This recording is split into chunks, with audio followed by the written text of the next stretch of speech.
Morning USA. Hey, how's everybody doing out there today? It's Going Jesse on? and Shane. Good to be with y'all. What up? What up? What up? Let's give me a second to transition. Yeah. All Bam. right. There Hope we everybody are. had a There we good are. weekend. Yeah. Lots of stuff going on. Always lots of stuff going on right now. Insanity going on right now. Well, it's developing now. It doesn't stop at Fridays at 4 o'clock anymore. It goes on Saturday, Sunday. Nobody's taking a break anymore. Yeah. So Bunch of people getting pissed off. Hey, what was that you were talking about the, try that with the Tesla owners versus the and that I don't want to plagiarize here, so I did see this as a meme on Facebook, y'all. But I thought this was so funny. I love this. But what if Elon Musk bought Harley Davidson out and see how that would go over with you burning uh, bikers and motorcycles and stuff like that, and vandalizing them and spray painting them? I think instead of going you after the instead of Tesla going owners? after Teslas, mostly senior citizen drivers and stuff like that.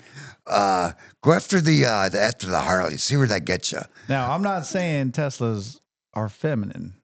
You No, remember that from Red Heat? You think parakeets are feminine? no, yeah, No, that's not what I'm saying. I'm just saying, a lot of times those are high end, conscientious people looking for the environment. and Good people usually. I was saying, and what I've seen is mostly semi elderly people that are um, driving them. That and environmental politics professors. Yeah, exactly.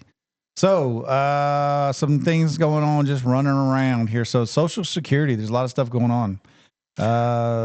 Shane, can you just, I know nothing of Social Security. So, what are they talking about? What do you know? What is going on? Well, let me just explain for I do receive Social Security disability insurance. I'm a Marine vet. I'm a 90% service connected, disabled, and so I follow Social Security like a hawk. Because that's uh, mostly my a lot of my livelihood. And anytime there's any new development about it, I follow. And what is going on is it's already happened. The cost of living adjustment. This came out, I believe it was uh, 2.3, 2.3% And this and that's year. called when they increase it. It's called COLA, right? COLA, cost of living adjustment. Okay. Yes, yes. Yeah. And you know, but until Donald Trump was in office, because I got on back in um, uh, under Barack, and every year though you would get a cost of living adjustment, but then they would raise Part B for it for Medicare A, B, and then so you'd get maybe $10, because they would raise up Part B with it. It wasn't until Donald Trump came into office, um, his first term 8 years ago, that I actually began to see, you know, um, $120 or something like that, rather than $20. I mean, $20 is going to buy you what, 3 frozen pizzas, for Yeah. the year. Gee, Well, because they were, I don't know if a lot of it's clickbait or what but they're talking about it going up in April like 8%. Well, that's huge when your normal is like a 1 or 2%. Obviously they're cutting it, so why wouldn't you increase it for the ones that are on it, right? well, What are your thoughts on that? Obviously you want more, more, more. Anybody would on Social Security because it's a constricted budget, right? well, let's just be clear. They're not cutting it. They're making sure that you qualify and who they give it to, and making sure that you're the correct person now, which is what they should have done from the beginning. I mean, Well, and whoever's in charge, do they not look at those reports? Is it not a high tech thing? How do these guys just come in with computer background and just say, "Hey, we just discovered like quadrillion dollars in fraud, and then nobody Yeah. knew. But then it's even odder that didn't the Social Security head quit, like just quit. It's another Like she knew, and it was just a position yeah. of like they knew, but they Well, didn't say anything, and then so she that quit, so she didn't get fired. that requests a lot of work and a lot of digging and weeding out conspiracy versus truth, and that's a lot of Yeah. extra work, and Sit, it's sit, another Cindy wasteful government bureaucracy. Cindy from Facebook says they gave more to illegals than seniors. Yes, they did. Yes, they did. So that's Yep. interesting. That's interesting because That's horrible. I'm pretty sure. Like last person I've talked to, like most of the guys are retiring. Military, police, individuals. It could take to a year to 2 years to get that going through. So I was there a special little box says, "Hey, immigration just automatic." Is there a little box in the program there? I mean, what judge personnel would let that happen? I mean, somebody's got to take a look into that, and it's something that should never have happened. And illegal is only the icing on the cake, and the scandalous waste of money that the Social Security government bureaucracy waste. Yeah. That's just unbelievable to me, and I just don't understand why people are mad that we're getting to the bottom of that and cutting it off. But the far left libs are just so disgusted about it. Well, I mean, I don't know. Like I said, free money's free money, I guess, right? Good for them. I mean, I'm not saying negative, bad. It's Well, amazing how any other department anywhere, think IRS for taxes, they will squeeze you for anything. And then like they have no accountability on the spending. well, it's That's that pisses me off. I mean, you're spending all this money like frugally, but then like, boy, by God, you try to claim something on your taxes, they're going to hit you up for $200,000, and you have to pay for that. well, it's not free money though. It's not free money though. It's yeah. I mean, because we're paying for it. I Yeah. mean, somebody's got to pay for it, and they've never paid into Social Security before. They've never paid in it. I mean, for them, yeah, it's free money. Then Do you think it's the purpose is to crash it? no, I think it's a far left liberal policy that is Because how many times cost you've heard, us. how many times you've heard that? Like that was the rhetoric. Because I know in the past years we talk about it.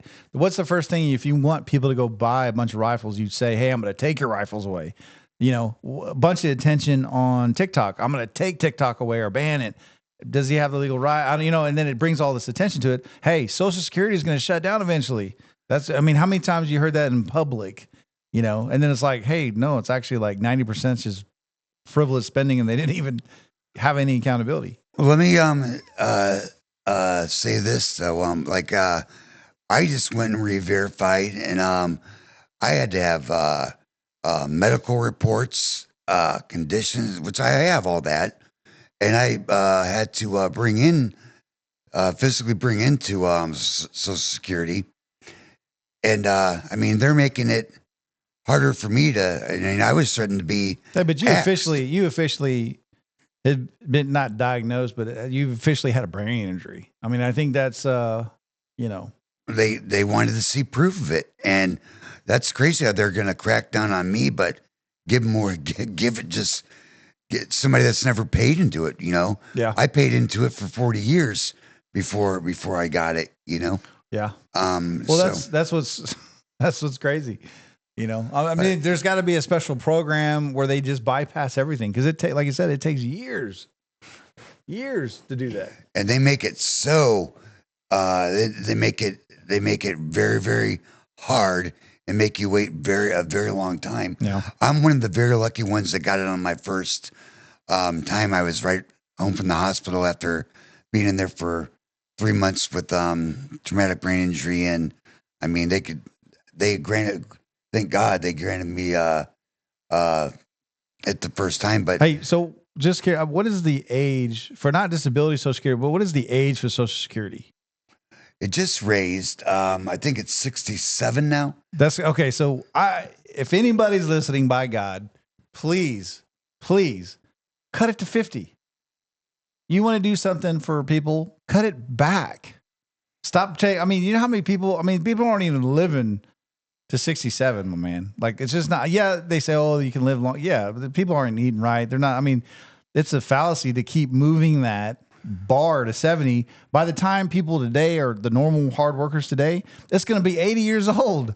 Oh, it'll be 80. They need to move it to 50 and say, hey, look, if you made it to 50 and you worked your butt off, you should get Social Security. If you still want to work.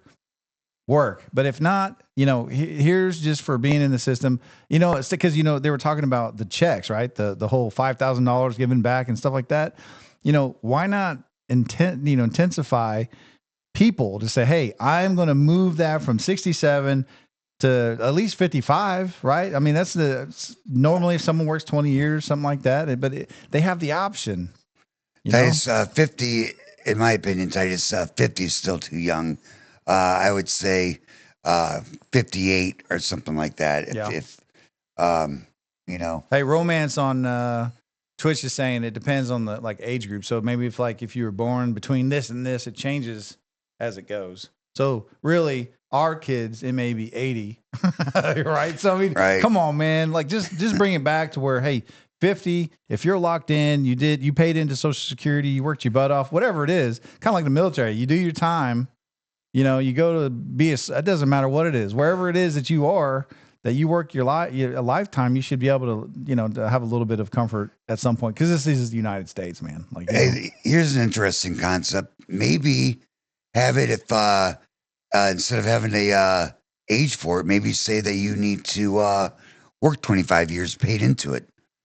Well, yeah, but that's what I'm saying. Even then at 20, that'd be 45. Am I right? No, it'd be 50. It'd be 50 years old, right? Well, 25 years, and I'm assuming you go to school. And say you do the whole school thing to 25, and 25 years. Maybe make it. Today, people are working 30 years and still aren't able to retire. Right, but I know several people that are in their 60s that they can't quit.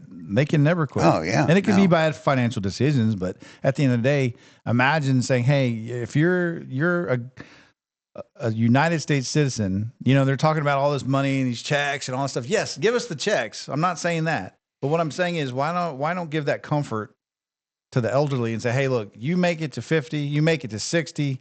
By God, you get Social Security. If you want to keep working, keep working. But at the end of the day, there's a little bit more comfort because insurance, I think insurance is, insurance is getting up there. There's a few people that I know that they turn 80, all of a sudden they're paying $5,000 because they're just trying to kick you out of the program. It's such kind of a setup. Those are getting more expensive in the bar, and you don't think about that until you're there. Just insurance alone is getting ridiculous. If you look about how much just in the last 20 years, 10 years, the scale, people won't be able to afford that. And it's like an adjustment. They know, hey, you just can't afford it. It's just enough. Oh, sorry. I don't know why I did that. So go ahead. So I don't mean to keep talking, but Brenda says some people husband work and they're still living, and the wife is, and it's just wrong. Yeah, absolutely. Everybody's working. They're working too hard. At some point, let me adjust my camera. I'm sorry. At some point, you would think that it's just enough. Hold on, I got to do this. Boom, there we go. At some point, it's just one of those deals where it's too much. You shouldn't work until you're dead kind of thing. And then when you die, it's like 20 grand to even get buried in a, casket kind of thing. It's getting more and more expensive. So I don't know. Anyway, so COLA is what they reevaluate. And then, there's been a lot of description about increasing it. But, that's great to increase it. But ultimately, if you want to help the American people, bring it down to 50. Bring it down to a controllable. Sorry, I keep having problems with my camera. There we go. Okay. Bring it down to a point where people can say, you know what? It's not that far off. I can work until I'm 50. It doesn't matter where I'm working. Doesn't matter how I'm working. I know that I'm literally socially secure. Right?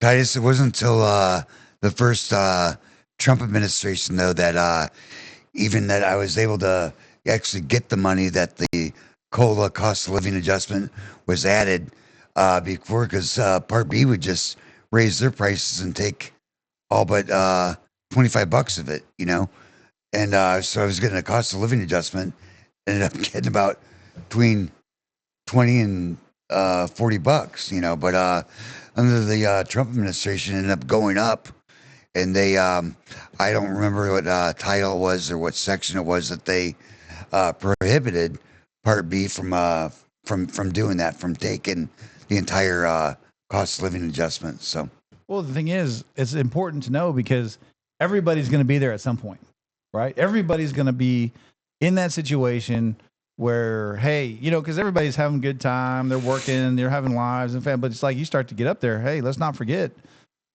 we paid in a huge chunk to Social Security over our lifetime, so it is important what they do with Social Security. Right? If they just keep going up and up, I mean, look at the expansion. I don't even know where they started at, like on the retirement age, but it's like they kept going up because, like, hey, we're paying too much. People are living longer, so let's cut the deal. So they're cutting people out. Where could you? I mean, I know it's not by age group, but it just seems ridiculous to continue to go up and up and up and up just because people are succeeding and they're eating healthier, they're living right the way you should or whatever. But then the country to say, hey, that just costs too much. We're going to cut 60 to 67 out, because, we just don't have to pay so much. That it doesn't work that way. It shouldn't work that way. Right. So I don't know. Anyway, I'll get on a tangent on that because it's like, you better think about it now, man. People better pay attention to what they're doing, That's one of the biggest things because if they set it up right, do it now while it's in the Trump administration, because they're listening, and if they save all this money and they cut all this cost, give it back to the people. Give it back to the people who paid Social Security for the last 30 years.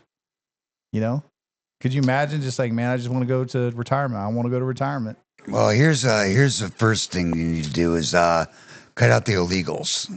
Quit giving them checks. Well, we'll start there, and then we'll dig deeper. Yeah. I mean that's an insult to anybody. I don't care where you go. I don't care what country. Social Security is for the whole purpose of somebody paying in literally the major portion of their life to support a system, and then to abuse that system is not good. So we can all agree. I think we can all agree on that. But you got to turn that down.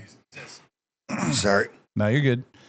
Okay, so let's see what we got today. We got some different. I just want to start with that because it was. I was just trying to look at see if we had a comment. Yeah, we got Dad's watching. What's up, Dad? We'll go right here. So, Federal Reserve freezes rates, downplays recession. So this is just kind of coming back on the housing market. I know I keep talking about the housing market a lot, but it's important for everybody to see because that's one of your biggest investments. It doesn't matter who you are. If you're in an apartment, you're wanting to get a house. You remember if you're paying, like you said, you're going to Florida paying $1,300. You're giving them $1,300, and there's no investment there, which is okay because that gives you the freedom to move around. That's the purpose of it. It is, but I mean that's a sucker's bet. But it's absolutely does me no good. But that's how they make their money, and some people would debate renting's better. People could move around, and keep in mind, literally the property taxes doubled on everybody. So that's a payment you have to pay, or they will take your house. You could have your house for 20 years and only have a 25-year note on that house, and if you don't pay for 4 years on a property tax, they will take your house away. And guess what? They're not selling it for just the 5 years down that you're missing. No, the bank turns around and sells it for the full amount. Don't get it twisted. I hear so many times because once they figured it out that people were paying that off and then selling it for the full amount, banks were doing it. Or they have a company that say, "Oh, I'm not in that." Banks are not in the property market. But no. They have other businesses that will come and buy because they know it's on the market. So don't get that exchanged. You know what I mean? They do come. Banks foreclose on your house. Or states, actually, it's not the bank. I'm sorry. If you don't pay your property taxes, the city will do it. But they, like I said, they turn around and I don't understand how they can do that. They'll sell your house for $300,000. You only had $5,000 left. But there are just some people, again, locked in Social Security, locked in certain things that they just can't do it. But so this guy was just talking a little bit about it, and I just wanted to show it. So I'm going to be honest, this is one of the craziest markets that I've ever witnessed. Normally, I tend not to be too outspoken about my own thoughts since I'd like to think the data speaks for itself, but never have I seen such an intense back and forth of economic turmoil while the entire market crashes within minutes of a single remark. And if you thought things were getting messy, as it turns out, this is just the very beginning. In just the last week, we've seen tariff retaliation, stock indexes falling into correction territory, concerns of an upcoming recession, and most recently, as of a few hours ago, we've received some choice words from the Federal Reserve as to what they think is going to happen over the next year, which is probably not what you're expecting. This is why we absolutely have to cover exactly what's happening, what Jerome Powell just said, when they're planning to lower interest rates, and then most importantly, how this is about to affect all things money. Because without exaggeration, this is one of the most important meetings of the entire year, and if you want to come out ahead profitable, keep watching. Although before we start, if you appreciate the last minute breaking news videos, it would mean the world to me if you hit the like button or subscribe if you haven't done that already. I know it sounds silly to ask, but it actually does help out tremendously, and as a thank you for doing that, I'll do my best to read and reply to as many. Just get the main point out of the way first. Capacitor course check is okay. Tariffs. Without exaggeration, this has become the single most influential topic for not only the entire economy, but also the entire world. And it's also a topic that seemingly changes by the hour. Like, here's the thing. I could sit here planning out a very detailed video, and by the time I get ready to post it, the entire situation has changed. So when it comes to this topic, here's all I'm going to say. Overall, most economists agree that tariffs are harmful to the economy, to the stock market, and to consumer confidence. Generally, when volatility increases, people spend less, companies scale back, stock prices fall, and videos with flames in the thumbnail get 3 times more views. But in terms of Trump's strategy, he openly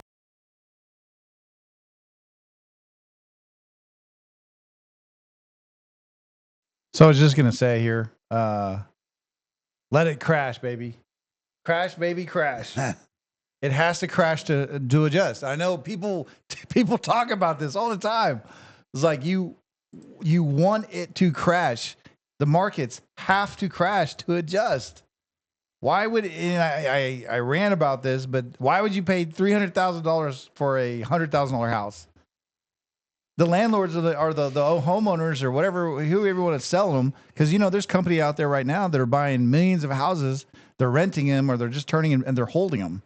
How they get all this money? How they get all this money just a loan from these banks and say, hey, we're just going to hold and do this, and at the end of the day, yeah, it needs to crash. Crash has to happen. Stock. I think, well, like you said, I think it's adjusting right now. So everybody's selling their houses off and they're putting it into the stock market. That's what's going to happen. That's why you see the up and up and up on the stock market. That's just my opinion on that. I'm very solid on that, but everybody keeps saying, "Oh my God, recession."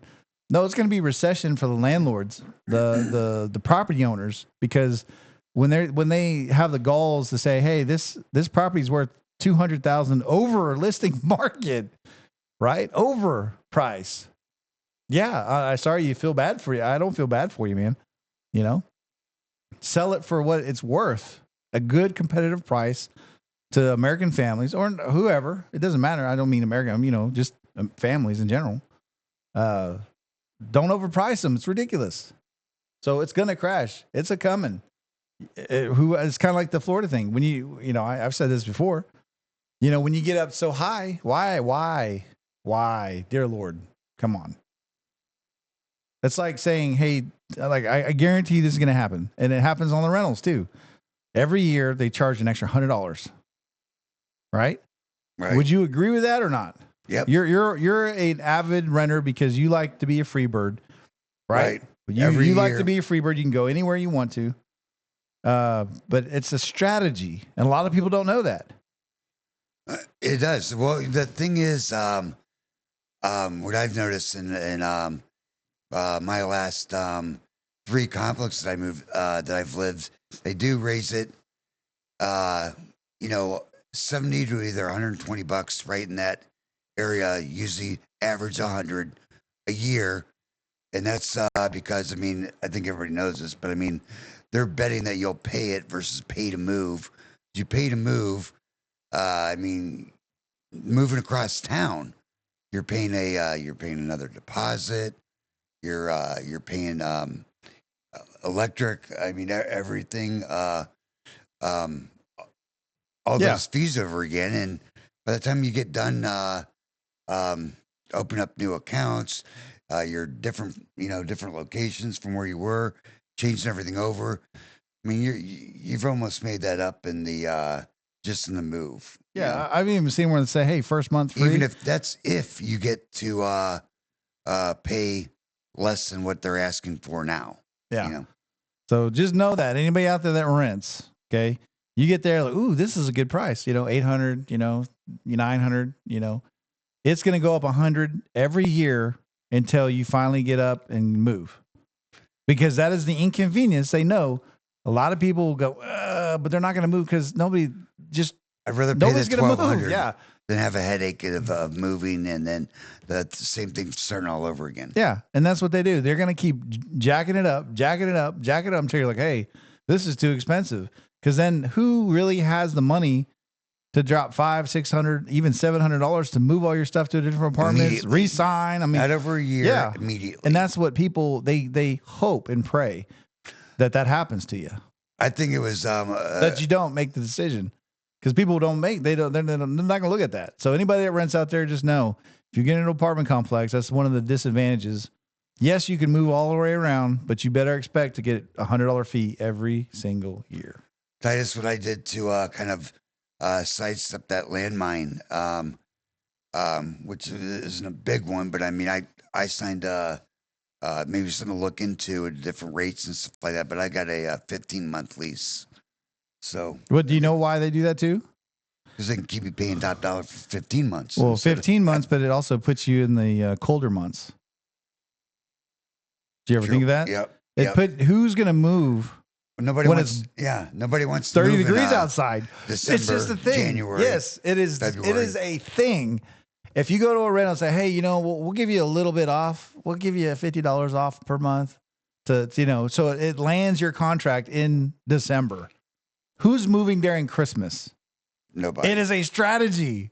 And people are like, oh, no, that's cool. Yeah, I'll say $50. Yeah, it goes $100 every single 15 months. And then nobody's going to move during the winter months, right? And Well, that's I'm just glad, something though. nobody thinks of. I calculated the math though, Titus. So mine will be at the 15 months. Moving in the beginning of spring will be first, second month of summer. So Okay, so and that's when everybody moves. So maybe I can get a break on the Yeah. well, I know second- there are some that'll actually like make sure that those months will be like 16 months or 17 months. They'll get you right in that December period because yeah. who's going to yeah. start packing a U-Haul? Yeah. and it's not going to happen. They Right. got you. They got you. They got you. They got you, man. They ain't nothing you can do about it. It's just funny how that works. And people don't think it because like, hey, these are good people. It looks like a good, I'm new. And they love that bright-eyed, deer open eyes, right? Oh, man, dude. So anyway, I don't know. I throw that in there. I just thought. Yeah, it was no, funny. that's very true. It's very Man. true. And people, most people don't calculate that and think of that, but I guarantee you Florida does. Oh yeah, you dude. know? Well, the thing is, technically in Florida, is there winter months? Yeah, we got 2 seasons, summer and February. Well, that's what I'm saying. Like, I don't February, think that yeah. it may not be a thing in, you think of no further north you go, right? Further yeah, north yeah. you go, it gets colder and colder and colder. Like, they're not going to move. Well, either here You in got to the- break even contract and they'll charge your ass anyway. So here in the Southwest, they still do it here. I mean, it gets cold here. yeah. And the reason we're bringing it up is the biggest thing is when you're doing your personal finances and stuff like that, people get caught from the very beginning. You get that brand new vehicle, you're paying $800 a month. And then you got, 8% from a car dealership, man, they got you. You're limited to what you can do, invest and stuff like that. So finding those big deals, those big contracts are important, right? Making sure that rental contract doesn't have something shady in it. And most 99% of them do. Something shady somewhere. Okay. They can kick you out for anything, but you can't leave for nothing. I mean, that's just how it is. That's how they write them. Okay. 15, you start hearing the odd things like a year, 15, 18 months. You got to ask yourself why. We'll give you $50 off because they know they got you. Again, that's kind of the thing. So, rentals, your car. Then when you get into other things like insurance, man, you got to be careful because they will drain you and you'll have $200 a month and you wonder why you can't invest or do anything.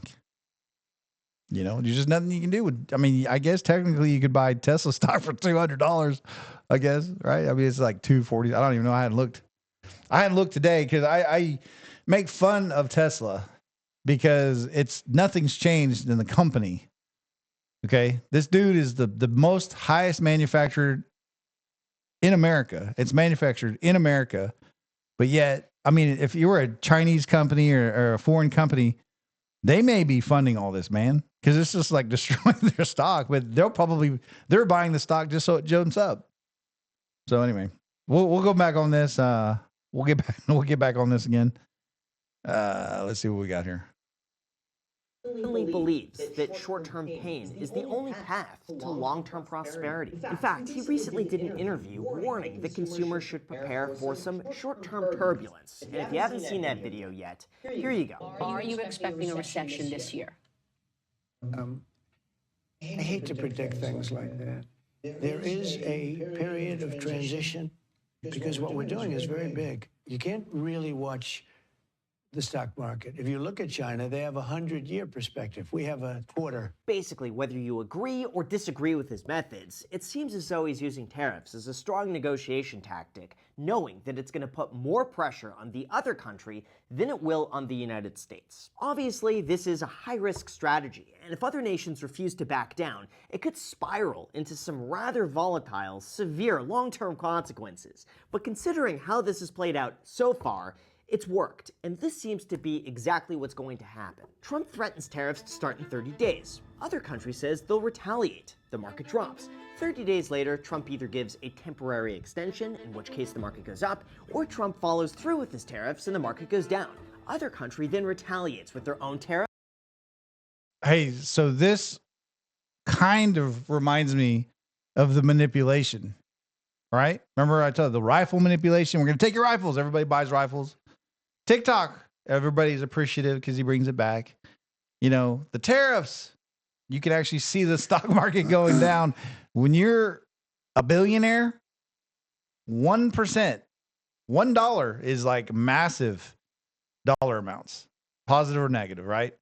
So I'm telling you right now, I wouldn't know if necessarily Elon is upset about his stock going down, because as it's going down, he's going to buy at the bottom too. He'll probably, I'll put another 100 billion in there, and then he knows it's going to go back up. Period. It's going back up. Doing whatever you want to do to cars is not going to stop anything. It'll stop temporary sales, right? People get fearful, and people in the stock may sell, but at the end of the day, the cars are still. This dude's going to Mars, saving astronauts. The evaluation of the company hasn't changed. I'll tell you, so it's a full-time job to keep up between tariffs with China, Mexico, Canada. Well, the big day is what? April 2nd. April 2nd. April 2nd. Yeah. Let's see what happens. Let's see if he is, because he makes a good point. It's like, hey, we're going to warn you, and then he gives him an extension. Why'd you give him an extension? It's been a full-time job to follow it. Yeah, I know. That's what I'm saying. Like, you can't be an expert in everything, but that's why we go over these things. So at least you may have a little bit of an idea, what the hell's going on. Right. Right. So let's see what he says. Tariffs, so Trump doubles his tariffs as a punishment. Market goes down even more, but 24 to 48 hours later, a temporary agreement is reached and the market goes back up again. There you go. I've just predicted the next year. You can't even make this stuff up. Like, if I give you any more details than that, the video is going to be outdated in a day and people comment, this aged like milk. But again, regardless of what you think of this strategy, the market has not reacted very kindly, which brings me to my second point, recession fears. Here's the thing, anytime there's economic uncertainty, companies delay hiring. they reduce their spending, unemployment begins to rise, and that lack of spending shows up as a decline in GDP, of which results in a recession after 2 consecutive quarters. Now, even though this might seem unlikely, when you look at the estimates, you'll begin to see that there's a solid chance that a recession officially starts this year. For instance, the Atlanta Federal Reserve estimated that first quarter GDP may decline by an annualized adjusted rate of 2.4%, which would be the first contraction since 2022.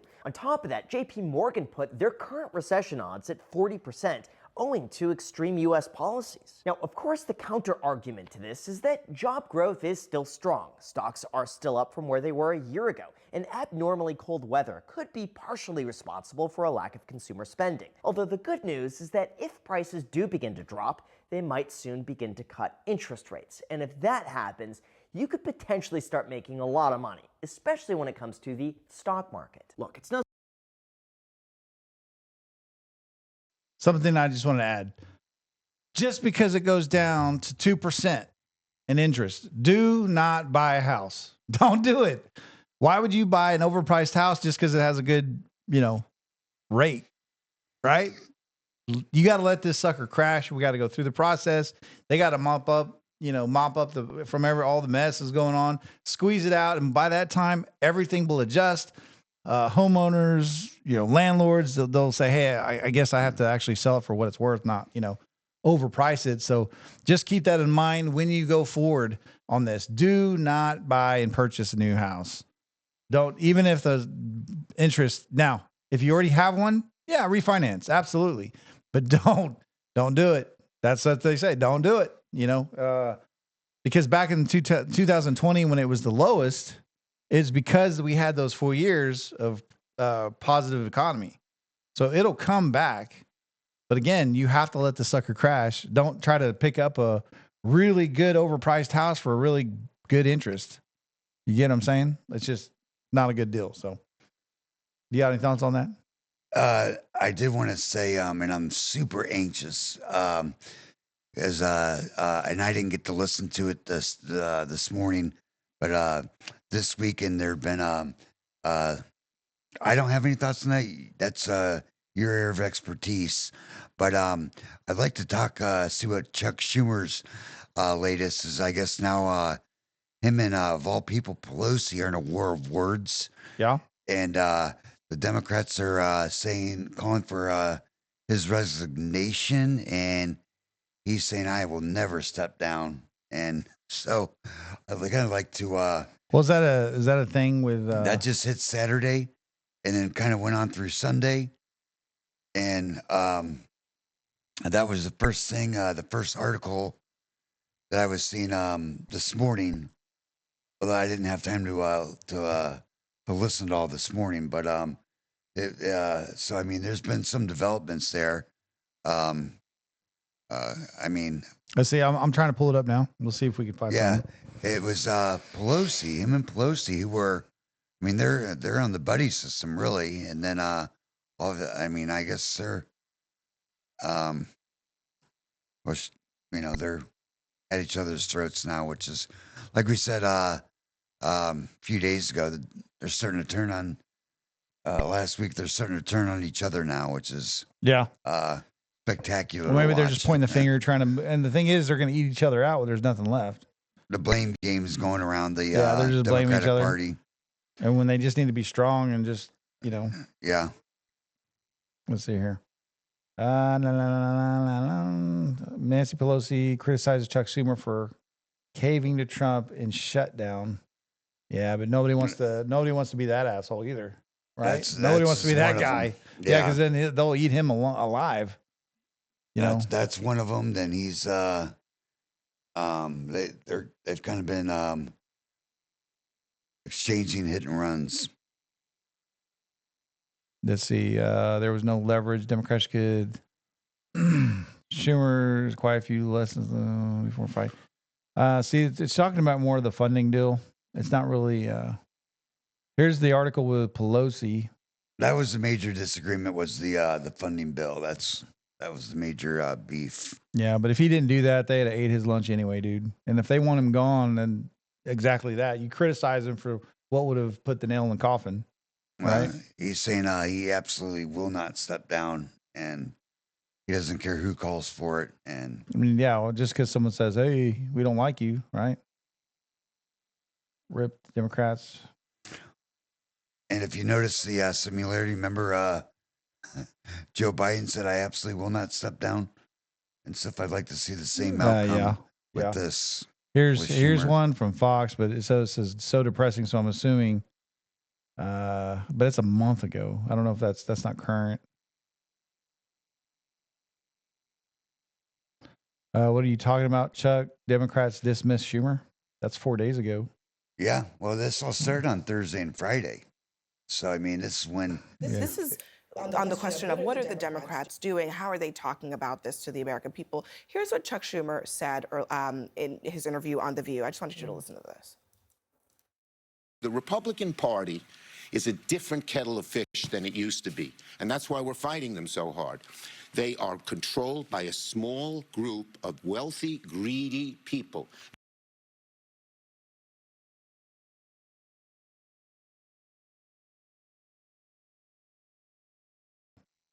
Okay, go ahead. this guy is the troublemaker. Troublemaker. No, So what is he saying? It's all of a sudden changed. he's He's saying how that long has he been in office, man? Like the he's been Republican forever. Party is controlled by a wealthy business. What do you think? Who's in charge of anything? You don't think the Democrats are in charge of stuff? They're not rich. They're medium income. Is that what you're telling me? Yeah, yeah. Kind of saying like they don't have money. Yeah, I cry. What's that one guy who's like been funding? Like he's just like a trillionaire too. He's kind of in the back of the Democratic Party side. You know what I'm talking about? Funds all the riots. At least they claim. I don't know if it's true, but Well, Bill Gates is a huge, Yeah. huge donor. I mean, yeah. I it's mean, not- what are they it's not- saying? It's not Bill Gates. I can't think of the guy's name. I've seen his picture. I just don't know what he. The people that do that to the for the Democrats, though, are unelected officials. And you know, Don't you? I'm billionaires. just curious. The whole unelected official thing. Don't you think that's just like they just wear that word out? No, it's dude? very important. It's very important, especially now, Titus, with because now we've got unelected officials. The most popular in the world right now, Elon. Working at such a vital. Yeah, but they say that, but like when Trump comes in, he hires his whole family to run every position known to man. And then same thing when, Biden came in, first thing he hired everybody in the family, like cousins are running departments that they have no idea. There's, I'll put you over Social Security. I'll put you over, like what? I mean, it's great for their family and they're making tons of money, right? But No, I disagree, Titus. I don't think that. Trump has his daughter-in-law working in Florida, but I mean, now as far as the Biden family went, they were working as a shady silent business on their own. They weren't in charge of anything. They were just they were their own crime family, taking money, accepting money from foreign governments, adversaries. I mean, it didn't matter. I mean, it was all corruption. yeah. They weren't unelected. They were never an official in charge of anything. They just they were rogue entrepreneurs and went out there and did everything to keep everything far from Joe, so nobody looking at Have you heard of the whole NGO thing, right? Yeah. Non-government entities or non-government organizations. What a crock, dude. Come on, man. Like that drives me crazy because nonprofits are not easy to set up. You know? And to get the same thing, but probably more benefit, like who wrote that into some policy somewhere? There's a balance, though. NGOs are necessary. It does get out of hand, but there are some that are very vital to the country and the American people. Yeah. Yeah. Well, we can see what. I mean, it's just like everything else. It does get out of hand. Yeah. You know. Well, like I said, whoever's in power, that side gets out of hand. right? When you It agree does. that doesn't matter if it's Republican, Democrats, or some other group. If they're all going to do it their way, and it's the highway for everybody else because they got in. Once you get in, it's your job to keep it, I guess, because you can get impeached legitimately, right? If you do something crazy. Well, the But- American people were tired of it. I mean, and they use their voice at the polls, Yeah. and so we see what President Trump is doing nothing but deliver on what he promised to do. Yeah, and that's the one thing you got to say is everything he writes down, he does it. I mean, the guy does. There's it. no I mean, half-ass. How many times can we have done that for a different, individual? Hey, they did this or they're supposed to do that, and it's like what? And then they give you a bunch of crap and smoke, right? I mean, the Bidens just kind of coasted through and didn't really do much, say much, oppose much, endorse much. They just kind of rode out 4 years. I mean, the guy was on vacation, I think. What did they say? Like 30%, 40% of the time. Yeah. He was at Camp David or Delaware. Mm-hmm. I mean, I don't think I don't see how he does it. I was thinking about it this weekend, and when there was still stuff exploding over, watching over YouTube and networks and stuff. I mean, this guy does not sleep. Yeah. Even on the campaign trail, he'd be in 3 different states, giving 5 different rallies Well, and he's his in a own. day. Yeah, he's kind of his own motivator. I He has mean, his own goals. He has his own. He knows what perception, and people can say, "Yeah, take a break." No, I'm not gonna fall into that trap. and then I started to veer off. Though started thinking to myself, and this is me being a single guy, I would make sure that I pay plenty of attention to Melania. Yeah. Yeah. I'm like, when does this guy have time to do anything other than work in his Oval Office? Yeah. And, Well, let's see what this knuckle says and I here. just say that because Melania's hot. But Yeah. I'll have to look. I don't know who that is, so I can't tell you. Melania, Trump's wife. Oh, okay. Yeah. Okay. I should know who that is, but I don't. Let's see. Here it is. And you know what their attitude is? I made my money all by myself. How dare your government take my money from me? I don't want to pay taxes. Or I built my company with my bare hands. How dare your government tell me how I should treat my customers, the land and water that I own, or my employees? They hate government. Government's a bad. I just got to chime in here. Okay. You got to think the last 4 years have done nothing but take more and more and more from people, right? Shove the little guy down, government big, right? Yep. Shove the little guy, taxpayer, average taxpayer has less money. Things like property tax doubled, everything went to haywire. Things are more expensive, gas is more expensive. But he's literally saying, well, yeah, he's describing the average American citizen. Because you have your money, it's your own bank account. You may not own your own business, but yeah, we have our own accounts, our own money. We don't want to just give it to you. Why would we do that? Especially when they have zero accountability on spending. And they're just literally, they're doing it in front of the American people. Billions of dollars to other countries. For what? For stuff that nobody believes in, but maybe a very small group. And that's a very But they far were in left. charge, right? They were in charge, so they get that. They get to do that when they're in charge, and then now the Republicans are in charge. They're going to do what they're going to do, right? Well, that's the Democrat far left philosophy always has been make the government rich and raise taxes and more powerful. But then you talk to a Democrat, a far left, and they're saying, well, the Democratic Party cares about me, the little man. And it just amazes me. I mean, it's a catch-22. It makes no sense to me. And financially, politically, Yeah, so. yeah, it's nuts. Good, but he's literally describing, well, these guys that are self-made, the American dream.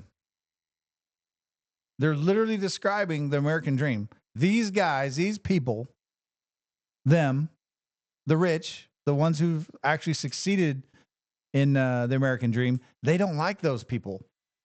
They're doing everything to stop those people from happening because then they control the government or they have the ability. What was that one guy, Purple Pillow guy? Wasn't he like a big Trump supporter? No. You know what I'm You're talking thinking about? of the Mike. I can't think of his name. Mustache. Yeah. Mike Lindell, the Ultimate Pillow or something like Yeah, that. but that's it exactly. When you have money, you have a voice, and everybody has a voice. But what I'm saying is, you have a more of a stage when you have money and you have ability to fight against. Right? You have money to pay people. You have money to get influence. You have, to lobby and stuff like that. So when you have these guys, again, that's who he saw. Well, who are these guys to say? You mean the guys who've actually made the American dream happen, and now they're standing up for Americans. They don't like it, and then they criticize because, well, I'm just a server, civil servant making millions of dollars. And they only get paid at 250,000 or whatever it Well, is. The thing was, I mean, Mike Lindell, he was a Trump supporter. He's a Republican. He came from nothing, and he didn't ask. He wasn't wanting special favor. He donated to the Trump campaign.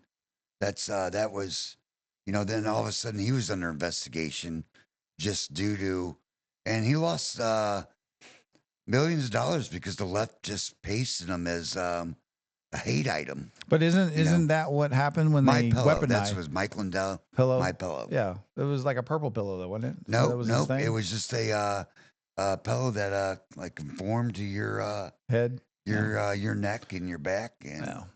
But I guess that's kind of what I'm saying is like these guys that they finally grow off of the American, like they don't like Elon. Why? Because he's very wealthy. They don't like the average the American. same What did they do reason- during COVID? They shut everybody down. The regular guy that maybe had a little bistro or a coffee shop, they all got shut down, and nobody. They're still paying for that. We're still paying for it. Well, just think if Mike Lindell is the same thing as Elon, but only times 100. Just think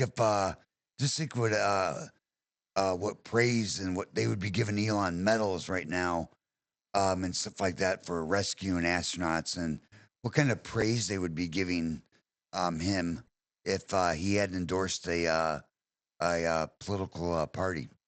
Yeah, and then maybe not. Maybe I don't know. I agree with you though. Like he should. They're going to, but it's only going to be on the Republican side. It's like you said, it's like you got Kansas City Chiefs and the Dallas Cowboys, and no matter what you do, both sides have their opinion. Both sides are fighting for what they believe in, or they perform a certain way. But legally, look at it that way. Why weaponize the DOJ and say, hey, I'm going to throw you so many financial obligations, sue you over and over again, thinking somehow that's going to be fearful. Because think about it, that not only did they do that to Trump, but what does that say to the average guy that maybe only has that cafe? Hey, man, I can't get sued by the DOJ. You know what I mean? I don't want none of that. Because then it quiets people down. It's a fear. It's a fear. Right? Ultimately, it's fear mongering by saying, hey, we're going to sue you 1,000 ways. And we're going to make so much bullshit up. Right? That scares the hell out of some people, especially when your whole life is revolved around maybe that little, haircut shop. Are you going to open your mouth? Hell no. You should as an American citizen and be brave. But again, COVID wiped everybody out anyway. So you might as well just say, you might as well stand up. Well, that guy that owns the barber shop and the diner, and that's the backbone of capitalism right there. It's almost like you have to get crowned, 10, 20, maybe even $50 million before like, hey, I'm big enough to be a big dog in this fight, And there's so many Americans that are under that, hardworking, but they just don't want no shit. So they're not really saying anything. But again, this last poll said different, right? It lit up red. The whole United States lit up red going, hey, and that's one way to say it without getting, I guess, sued by some random attorneys that just, I don't know. The thing is, though, they with that on that election, the Republicans, America spoke, and the Democrats didn't hear him. Still, they're Yeah. still, you know, Yeah. fighting against everything. That's the reason why these Republicans were elected. Well, you know? and what they're doing, and tell me if I'm wrong, is he not weaponizing poverty against the rich right now? As soon These as guys that weaponized- just can they spend money like crazy, and who are these people to tell us, and then they go on to say, well, these rich, guys that drive Ferraris, how dare they? Well, I mean, you know how hard it is to be able to earn that. Well, I guarantee you That's the that American dream. Again, I'm coming back to the American dream, right? Chuck Schumer isn't driving some 72 Pinto either. Yeah. I guarantee you that, and he's probably not. I would say I would put money on it that he doesn't drive himself in the back or anything like that either. And we've seen Nancy Pelosi's estate, Gavin Newsom. Yeah. All They all these- they all have tons of money, man. all these but- people that act like, then try to act like the Republican Musk and Trump, and they're just big, powerful Mongers. Yeah, mongers, like the mongers. money hungry machines. And I mean, I'd rather be sitting on a beach than deal with this crap. Well, and that's the thing is you got to look at the selfishness of it, or the selflessness. Well, great Americans though. Yeah, I mean they're willing to lose tons of money, reputation, get sued. I mean, I don't know. I wonder if there's a tally of how much money he had to spend in legal fees. But that right there is just when you run in politics. So here comes the next guy. He doesn't have any money, and they sue him like that. Who's going to support that guy? You're screwed. You're screwed. So it's just something that, I mean, I think that whole thing was fear mongering when they do that. Well, so what if the Democrats always resort to a temper tantrum, which is what you're seeing right now on the Elon Musk car lots, and just because that's solely because those are his cars. Yeah. I mean, a temper tantrum. Yeah. Democrats always throw it when they lose legally. It doesn't matter if they lose legally, fairly. Oh, I mean, which they did. Here's your next. It'll be something else here shortly, though. Yeah. Well, let's see what he says. But I'm just pointing out the temperature, like the poor versus the rich is what he's trying to do, just like the white versus the black during the Biden administration. Well, that's what the far left does. They try to divide.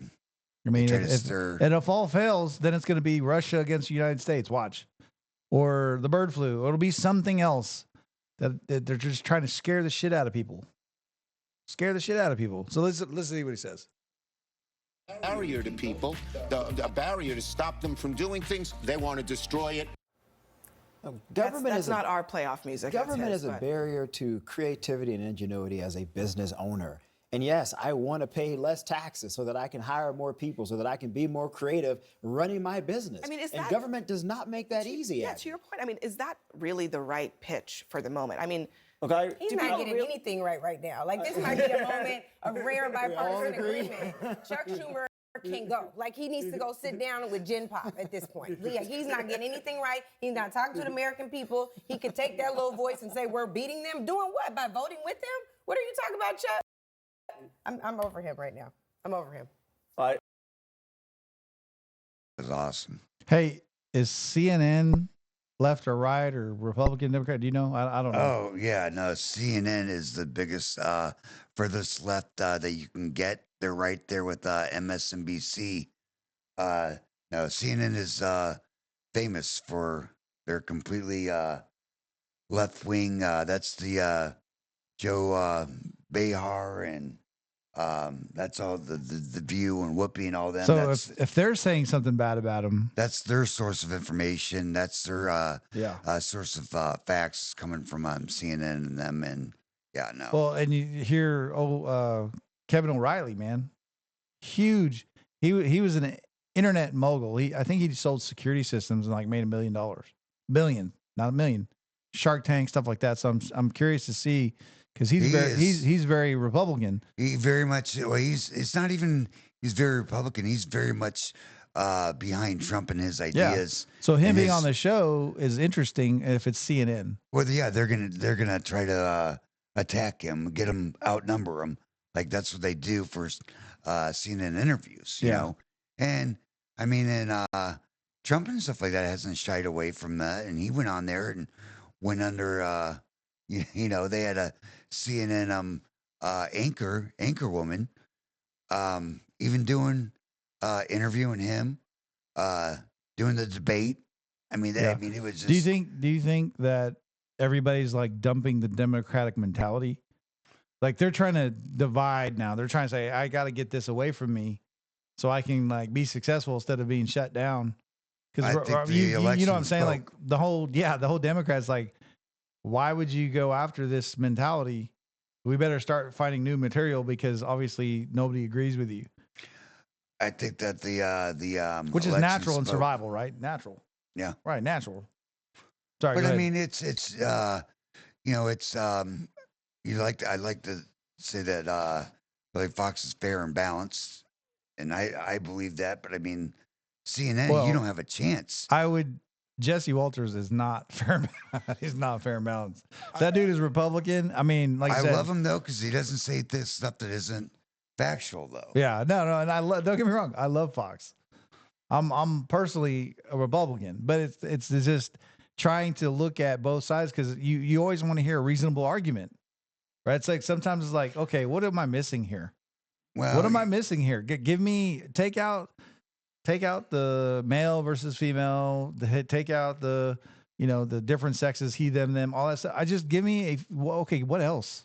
The thing is, Because though, Republicans Titus, all of a sudden got thrown into this. Not Republican, I'm sorry. Democrats got thrown into all of a sudden becoming number one, like the homosexual thing and the transgender thing. That wasn't, I don't think it was ever like their primary argument, was it? it very much was. It very much was, and that's what's they use that as a hate war. They use that to start a hate war. They very much were pro-abortion. They very much were, and the thing is, though, they didn't on CNN at Fox. Though at least they present the numbers and the facts. Yeah. Whether they're left, and they discuss why there's so many, why the left believes this, why the left backs that, why they support that, and at least they report the truth, and whether it be good or bad, and Yeah. who stands where Yeah. is. But I just don't see how there to can push be the policy on you Yeah. is what the difference is. well, because with again, CNN. it was white versus black, and then it was homosexual versus non-homosexual, then Yeah. it was transgender versus non-transgender, and he, she, them, and all. I mean, so what's next? And they're Now trying, it's riches versus poor. what they They're try making to do. it's like the last Hail Mary. They try, and the majority of this country is uneducated, and the people, a lot of times, and I'm just going to say this, I mean, be hated for it, but a lot of times facing and dealing with and involved in those situations fall on Democrats.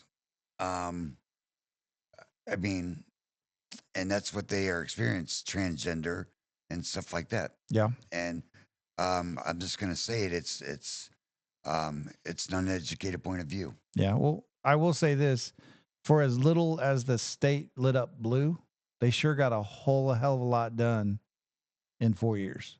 Damage, that is. Schools and letting this and Olympics. I mean, there is a lot of things that happen with just very few minority decisions or beliefs, which is scary. Maybe that's why the country came together. I don't know. Well, they did. I mean, they were morally, God bless America. I mean, we're Mhm. morally a right wing nation and with morals and values. And the country saw what Joe had done in 4 years, and it left a bad taste in everybody's mouth. Everybody was done. Nobody wanted to be that far left anymore. Yeah. Families and stuff like that. They, Yeah. so they spoke with their vote, in November. And that's why you saw um, the country's map the way that it was November 20th. Yeah. Well, it speaks a lot, you know. And you know, I've watched some other rhetoric saying, you know, don't ever admit defeat on the Trump side. And, you know, if truly there was issues with the voting system, right? If there was, he believes that wholeheartedly in his heart. What are we going to do in the 4 years to make sure that never happens again? Well, he's trying to, other than just reverse it, he's trying to make stuff successful, make it work, make Americans see that this is a better path for peace, path for prosperity for you. Right. But wouldn't that be at the top of your list too? Like to make sure, damn sure that there's never voting. There shouldn't be even question that there's voting fraud of any kind. You would think so, but they were too busy trying to get girls or guys in the girls' locker rooms and in their sports and make abortion a common state-funded thing. LGBTQ every Don't forget the plus. You got to whatever. It keeps yeah, getting whatever longer. the I don't plus know. is. Yeah. I haven't researched what that means. Yeah, yet. I have don't no even idea. care. But I just know it's only gonna disgust me probably. Yeah. No, and that just, I mean, it's a good point though, right? If you really felt like, hey, you were robbed, which is good because when Biden got in, he destroyed everything and everybody saw it. And then here comes Trump. It's easy to look good. It's easy. It's easy. It's easy to look good. I mean, you do. That's what their main focus was inequality for the that community plus, and that was their main platform. They worked on it every day, all day, for 4 years. They took little interest in what was what else was going. I mean, and then they dealt with the vaccine and you know trying to make that mandatory. And man, there's all kinds of hell coming out. You know what still I've coming seen? out for that. You know what I? But what the vaccine came out when Trump was in power. it wasn't endorsed yet by. It wasn't made mandatory. It wasn't. Well, made, okay, yeah. Okay. And I just, like you said, I'm trying to be 50-50. And It's hard, but it's like, it's hard, and they that make whole, it impossible. like the medical guy, what was his name? What was that dude's name? Dr. Fauci. Fauci was under Trump. The drug came out under Trump. Now, like you said, the ridiculousness of making people Mandatory. take things. Yeah, that's. I guess that's a Trump. I don't know. Was that not a Trump thing? I don't know for sure. No. Before it's hard because it was a while back. He was only in advisory status. We still didn't know what was going on 100% yet at the end of the Trump administration. It didn't really land on our face until Biden was already in control. But at this point, I mean, I have a brother officer in Marine Corps, and they were trying to discharge him other than honorable conditions because he would not take the vaccine. And now I'm seeing, I love watching crazy crimes caught on tape on YouTube. I don't know why. I'm just a slave. I can sit there and watch it for an hour. People just doing dumbest stuff caught on camera. And every time they go before a court, which I've noticed when they show them going actually to court, they say 80 hours of community service, 40 hours of that would be waived if you get the vaccine. I know. I mean, right there, what does that tell you? Well, did they? Okay, so here's another question. Being immigration's a thing, right? Or during that time frame, did they force any immigrants coming in to take the vaccine? They weren't making that mandatory like they were trying to do for their own country, on their own citizens. That's interesting. You know? See, but that's clear. It's like because they're not going to do it, or they're going to say they do it and charge for it and just not give it. We were how do you know? Getting them in hotels and monthly Social Security checks and health care and phones and and all that is fear of not having the vote, because they did such a shitty job over the last 4 years that if they don't do something, they don't let somebody in and they try to skew the numbers and voters, they're screwed. they are screwed, and they all sent them to the turn states, right, or the key states. Well, they instead of remain in Mexico, catch and release was the policy that they wanted. What were they going to do when they came in? They weren't. They were going to vote, and guess who they're going to vote for? Yeah. Well, exactly. You have to vote for this, or we're going to vote for you, but don't tell anybody, right? Yeah. I mean, something like that. But again, if there's such an issue with the voting system, he better fix it while he's in office, so we don't ever have this problem again. I think Lock, stock, and barrel, man. They better fix it because you're playing with fire. You're playing with fire, man. Because something's gonna, in my opinion, I think it's something where you start messing with the voting process and people don't really, even if it's a sham. Well, I lost and they're cheating. Even if there should be no question. I mean, yeah, no question. And then it should be firing squad.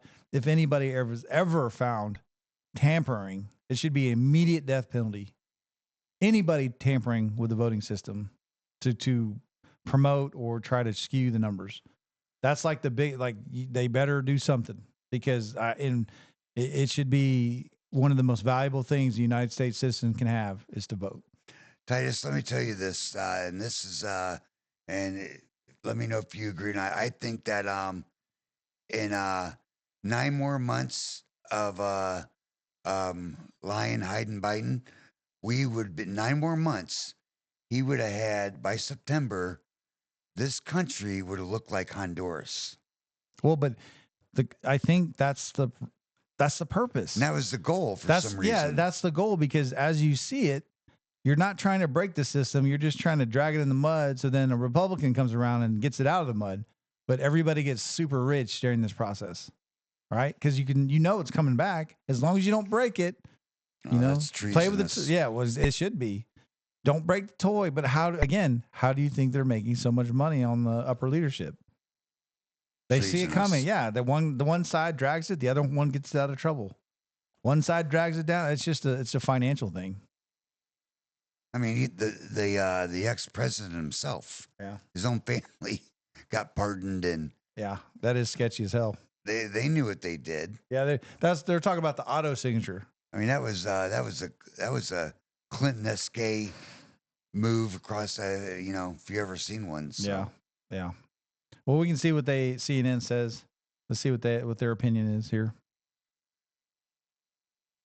I think he could stay off the cameras. He's not helping us on our messaging. But look, I represent a district with $12 trillion of value in the heart of Silicon Valley. What I say all the time is I'm proud of economic success. I'm proud of prosperity. I'm proud of the founders. I'm proud of the innovators. But you know what? We've gone from 53rd in income inequality in this country to 128th. There are people, 25% of Americans are making less than $25,000 a year or unemployed. And if you have to pay a little bit more because we can provide people health care and education, it's not that I don't value your success, your hard work, your ingenuity, but that's the patriotic thing to do. And nobody wants to pay taxes, right? What I'm hearing from both of you, actually, he shouldn't talk about the Republicans. I hear the whacking stick coming for him from within your own party. You want him gone. I do. I mean, he didn't say that. I will. I'm saying it. I'm just. Dude, you gotta love Kevin O'Reilly, dude. I do. You gotta love it because he uses that term, the whacking stick. He uses it in Shark Tank. He uses all kinds of plays, but he's literally bringing it out, going, "You guys are cutting this dude out just because he's unpopular." Why would you not? That guy should be on a financial advisory board for Don. I mean, that guy's got a cash register for a brain. Yeah, well, I mean, he is that quick, that sharp. Yeah, he's good. I mean, if you make as much as he does, yeah, absolutely. Like, he's confident no matter what you do. I watched Shark Tank just to see him. Yeah, what he thought, Yeah, I like Kevin O'Reilly, but it's just funny because I don't know, man. It's crazy. It is crazy. I mean, it's just. And did you hear that? What did he say? 25% of Americans making under $25K a year. That's below poverty level. Isn't that Social Security? And there's that's literally what they pay Social Security. No, not even that. I get SSDI and I make if it wasn't for a Marine Corps pension, I would be I would be at $13,000 a year. So what is this? What is? I mean, is there an average? Like what do you For- think? Like just for the, I don't know, like someone turn in social. I know Disability there's is so all many different it's payments ranges in or and something. stuff like that. Depend. I got hurt fairly young, so I didn't have a lot. So I mean, I get a smaller amount than somebody that's making $100,000 a year before getting being considered disabled. Yeah, I you was know. I was looking some stuff up on the internet. And they're like, you know, you can go from 1,000 to 1,500 a month. If you do 1,500 a month, that's $18,000 a year, and they taxed it before the Trump administration. Well, So you then only get 60% of that. there you are. I mean, and you're- you're below 25,000. Yeah, how do they tax on what you already got paid and taxed on? And so, well, I mean, let's it's make changed now. instead It's of changed. increasing it. Let's to actually do with the cost of living, actually go along with it. Let's give the money to illegals instead. Yeah, Give me a break. yeah. You know, it like I said, I don't know. Let's see what they let's see what he says. I don't know. Just listening. I'm not putting that on you. No senator is going to listen to a House No, member, no, so that- the I Senate think will the- vote. I own it. My name is Angela Rye, and I approve this message. I think Absolutely. here's something we agree on. The whack and stick is coming for sure. Okay, so at what point do Democrats need to then make the case to the American people that why they're paying taxes, right? I think that's underlying this. And just let's play this real quick. This is Ezra Klein talking about why this isn't working for Democrats, what Chuck Schumer just said. Almost always the phrase of the complaint that I hear is, I am paying all these taxes and what am I getting for it? And I think that what am I getting for it is really important, Yes. right? People are like, what the hell am I getting for it? Look at the New York City subway. It feels like it's getting worse to me. Look not at the homeless better, on the right? streets. Look Look at the at the homeless on the streets. So cleanliness. there's a big dimension here. I don't think the most important question is how high the tax rate is. I think the most important question is how much people think they are getting for their taxes. And this is top to bottom on the economic ladder, it seems. It's not just about whether taxes are high or low. I think people generally want to know, what are they getting for it? And are Democrats making that case? I don't think the Democratic messaging is the place to look right now for guidance. I think that there are a lot of misses. This is the time where the American people writ large, whether you see a Republican town hall or a Democratic town hall like Congressman Glenn Ivey in Maryland just the other day, people want a different type of fight. I don't think people don't care. I think that is a false narrative as well. But I think we have to be clear about what we're fighting for. It's an opposition party has to have a clear message with alternatives. And I think right now it's just a rubber stamp. If you look at the Senate and the 10 senators who voted for the continuing resolution that even government employees said they didn't want. And on the House side, it's just been tame. But at least Hakeem Jeffries and others in leadership kept their party. And I'll tell you what we're getting from taxes for the federal government. that the we fake got federal Silicon government Valley employees? because of taxes to the federal government. Tesla, If it weren't for NASA buying semiconductors, there would be no Intel, there would be no Silicon Valley. Elon Musk is a product with Tesla of Obama's loan. He's a product of Ash Carter at the Defense Department creating SpaceX and giving him contracts. Beyond that, we got Medicaid, the largest insurance program in the world. You want that gone? We got Social Security, savings it for people's retirement. We have Medicare that seniors rely on. We have the best transportation and highway system. I think Democrats have to talk about what government can do, how we can partner with the business leaders, not demonize them, to help create economic opportunity here.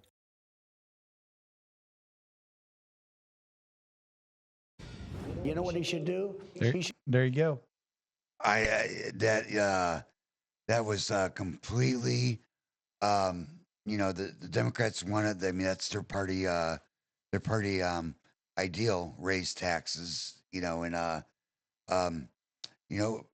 identify problems, but offer solutions. They're not doing that, and they can't do that. And they're saying it doesn't matter that lady is so out of touch, saying it doesn't matter whether taxes are raised or not.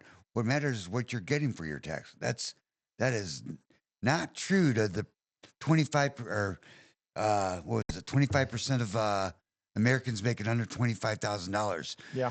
You know what? They don't care, and you know what they're getting for their tax money? You fighting to get girls in the or guys in the girls' locker room. That's what you're fighting about. That's what you're using your time for. That's what you're using my resources for. That's what I mean, you're wasting my money and wasting my time, you know. But it's Democrats are the party for the people. That's the stupidest thing I've ever heard. Yeah. Well, I mean, like I said, sometimes they're just talking out their ass or talking in general. I mean, I don't know if it's good, bad, and different, you know. They have no idea what they're bringing on the moral decline of America. We were a city on the hill, a bright light, and I mean, they are making us into Babylon over here. Yeah. You know. Well, this guy is talking about the Wall Street exiting housing market, and this is kind of what I was talking about earlier. I think housing crashing, everybody's selling because right now what they're going to do, there's going to be a huge increase because what's happening on my phone, even sitting here right now, Zillow has sent me a bunch of messages how every house is going down, even at 5,000, 10,000.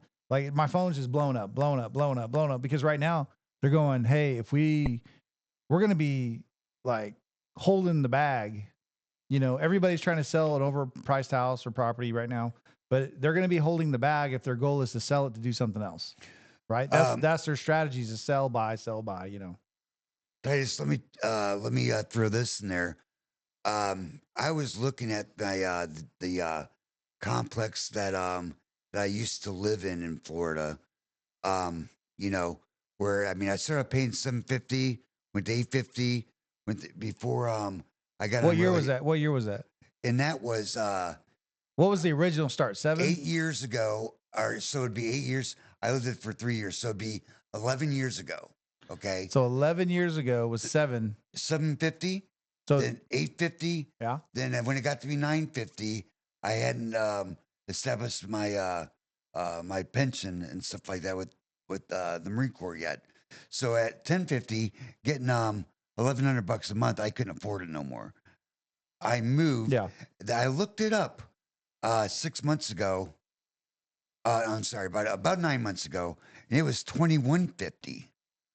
So in 9 months, so it went from $2,150 down to $1,300, and that's when I grabbed it. Yeah. So the good chance is next year you're paying $1,400, $1,500, so on and so forth. Right. But my income will pretty go much up. that pretty much doubled. That doubled. It doubled, yeah. But now, so use that projection. Let's test it. Use a projection for 5 more years. Yeah. Right. Well, in this market, if it doesn't correct, it'll keep going up because you'll be lucky to be paying under $2,000 if there's not a second another term. And I'm looking for the future, and I know I'm reaching, but I'm looking forward to a JD Vance presidency also. Yeah. Well, and then purchasing a house in the near future, you might lock that 30-year in at $500. I mean, that's a big difference. They got off trying to joke me and bang me out of $800 more bucks within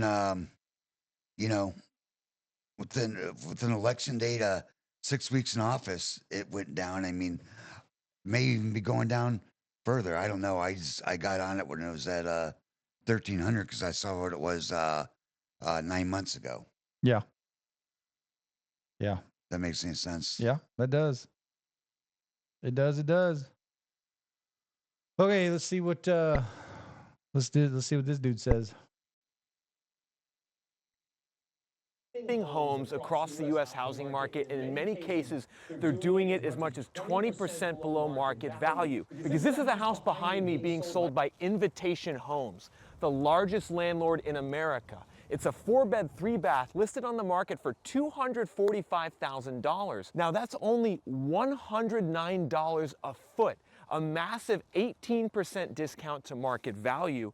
And what many of these corporate landlords are doing is exiting the market right now. They stopped buying and now they're starting to sell. And one has to wonder what the sale of that house is going to do to the value of all these other houses in the neighborhood. Now, the way I know that that's a Wall Street investor selling the house is because I looked up the tax record, and the entity that owns it is 2018 IH Borrower LLC with an address at 1717 Main Street in Dallas, Texas, which is the headquarters of Invitation Homes. Now, if you guys don't know who Invitation Homes is, you should, because they own over 85,000 homes across America, and they're America's biggest landlord. So you have to ask the question, why are they dumping houses south of Atlanta at 20% discounts to market value? And what's alarming me is that this investor behavior is now starting to closely mirror what we saw in 2006, 2007, right before the last crash. Most notably, there's a massive spike in supply in homes for sale. In this zip code in McDonough, Georgia, where these investors are selling, there's now almost 340 homes for sale, which is 300% higher than it was during the pandemic, and now at the highest level in 8 years. We're seeing supply skyrocket all across states like Georgia, Tennessee, North Carolina, South Carolina, Texas, and Florida. And it's almost as if the investors kind of see it coming before everyone else, and they get out of the market before everyone else. And like, I'm shocked at how cheap some of these prices are here south of Atlanta. Like, these neighborhoods actually look like pretty nice neighborhoods, but you can see the house behind me. That's currently. That's interesting. Well, that's exactly what I'm talking about. If you're buying over $100 a square foot, it's too expensive. I don't care how new it is. Unless you have land with it, don't do it. And even then, are you going to go spend $348,000 house for, again, an overpriced house just because the interest rate goes down to 4%? Now, Titus, does that make sense though? Because basically, when I'm going, I'm living on a suburb in South Jacksonville, which is North Florida, which is I'm 20 minutes away from the Florida Georgia line. Atlanta is South Georgia, so and he mentioned Florida in that mix. Yeah. And what do you think about what he's saying now about the prices versus what I just explained about the 2150 down to 1300 that my apartment complex is wanting? Well, and I think they're getting scared. They're all getting scared right now because, again, if they're out of business, if their rentals drop, because they have percentage quotas. Okay. So if they're, say they're 90% occupied, man, their rents go skyrocket. That means it's a high demand, so they're going to charge as much as possible. But here's the thing: you would think because someone moving in right here pays the same amount as you do, and it's false. Everybody's paying different depending on when you come in. Do you see what I'm saying? So you come in at the 1,300 or the 1,200. Well, the guy came in last month could be paying 2,000. You see what I'm saying? The guy after that could be. So all these rents are all over the board because remember, next year they're charging the next guy $100, then you $100, and it's a constant flow chart. Titus, what if I get there, I get moved in, and my neighbor, for a 1-bedroom next door neighbor, is paying that $2,150, and I tell him, yeah. The thing is, they should have some type of communication form.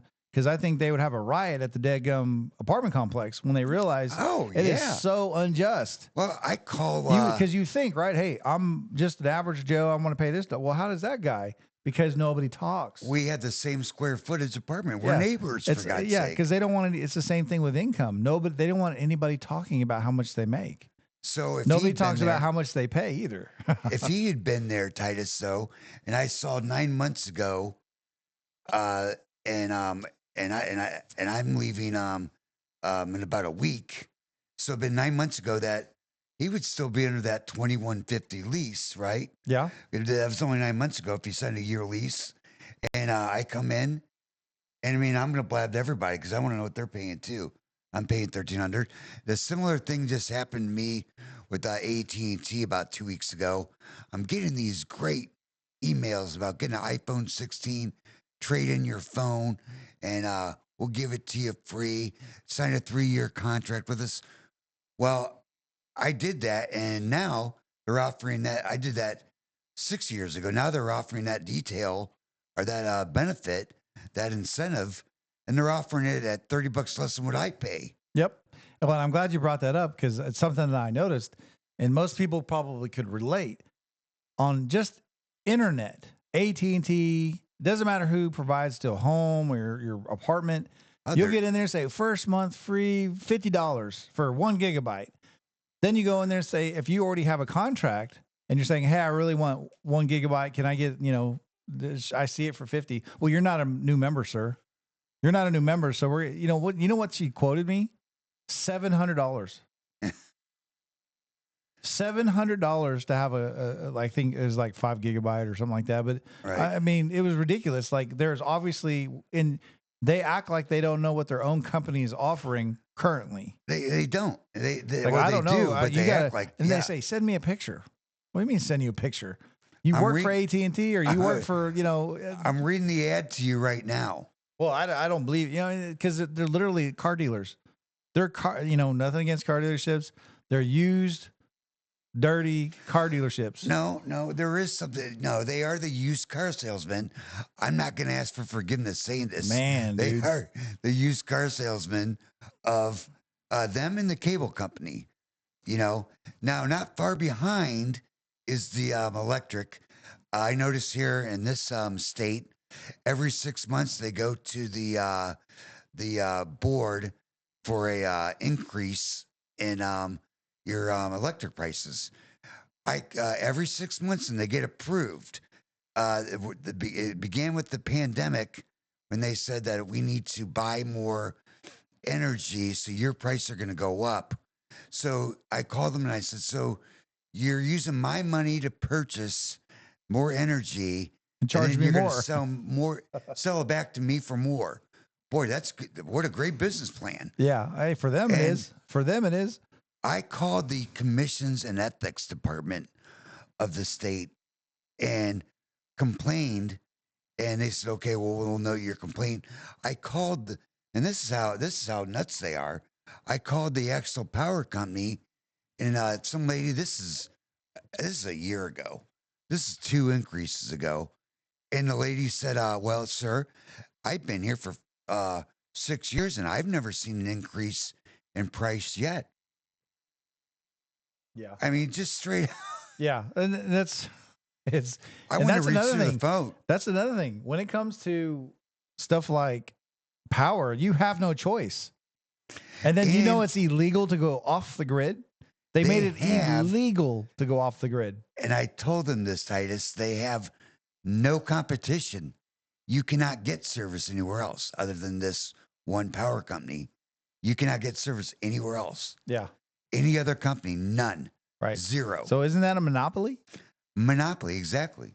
I mean, And you'd I have don't to know have how a they're ton of getting money. away with that. Yeah, you'd have to have a ton of money to do it, but I don't know how those used car salesmen are getting away with that.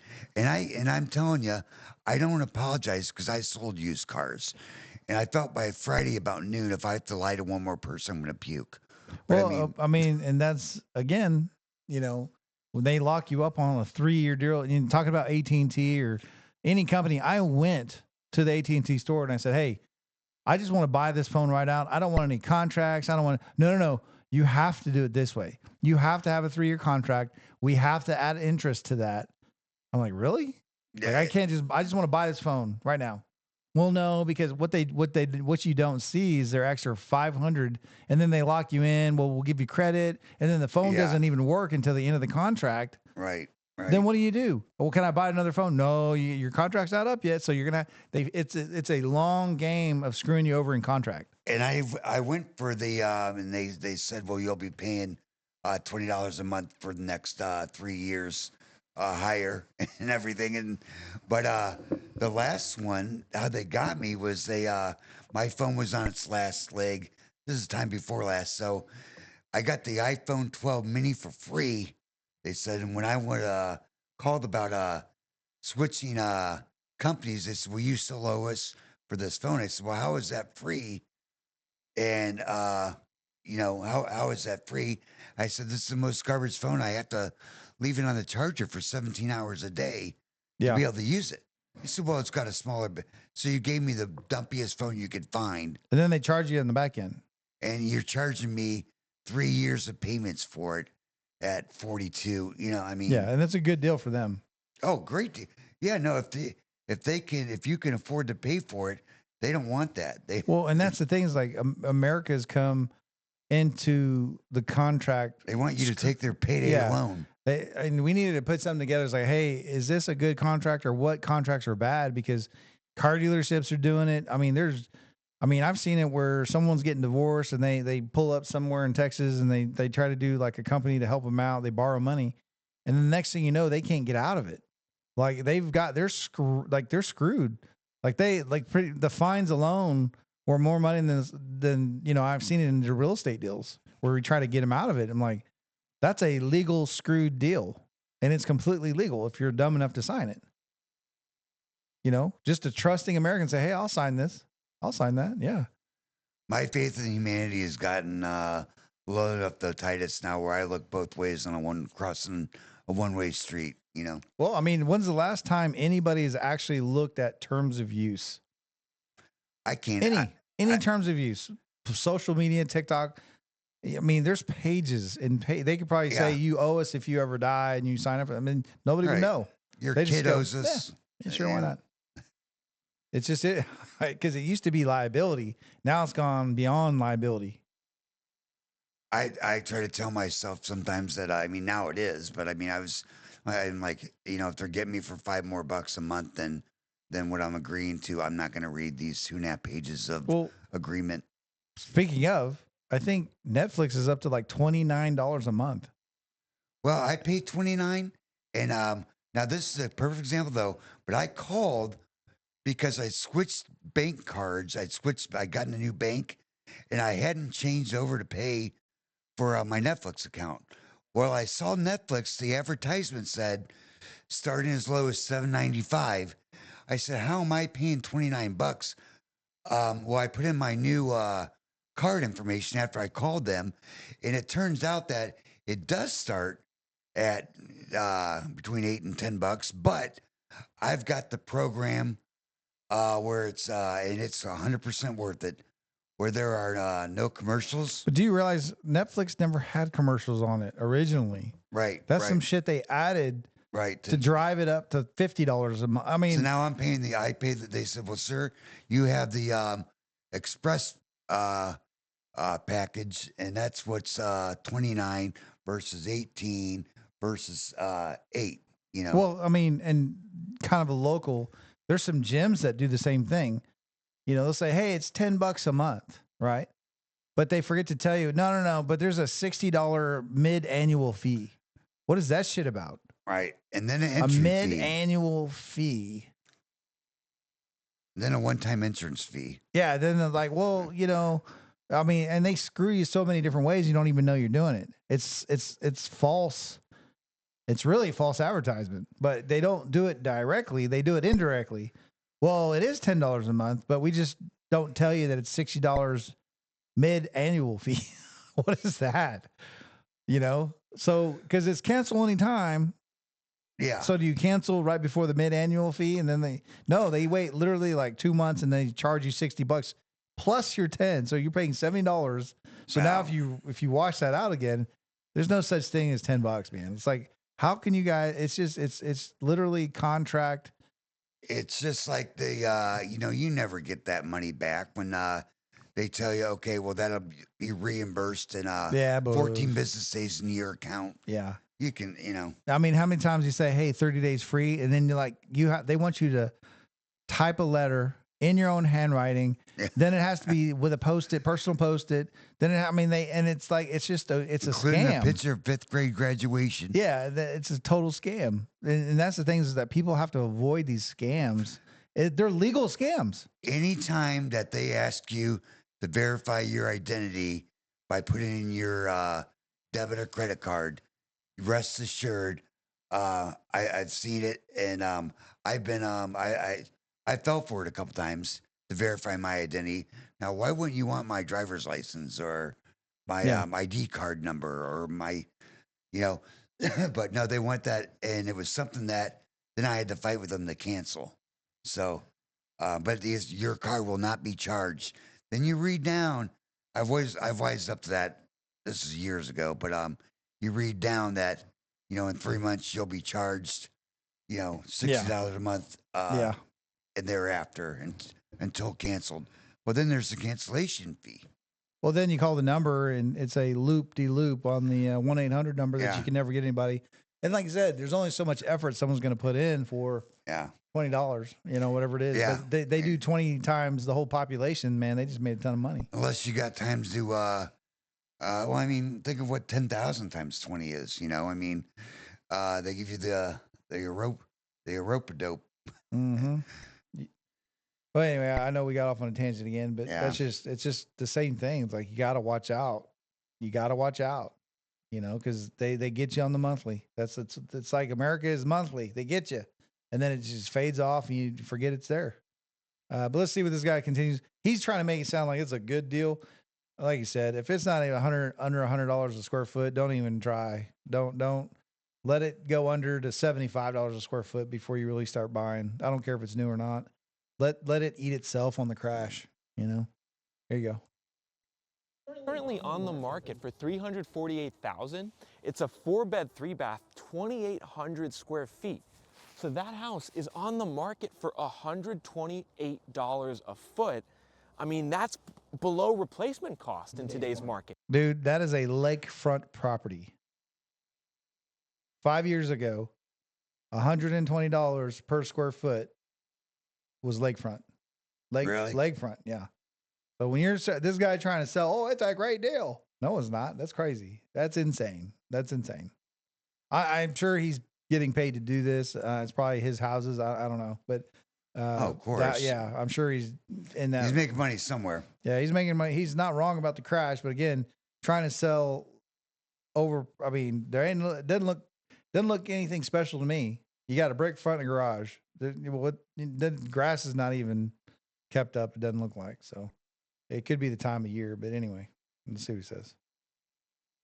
You can't build a house for less than that, and yet that's what we're seeing for some of the list prices here south of Atlanta. Now, of course, I do have to be honest with you about one thing, and it's the fact that the Wall Street investors only own a small share of homes on the U.S. housing market.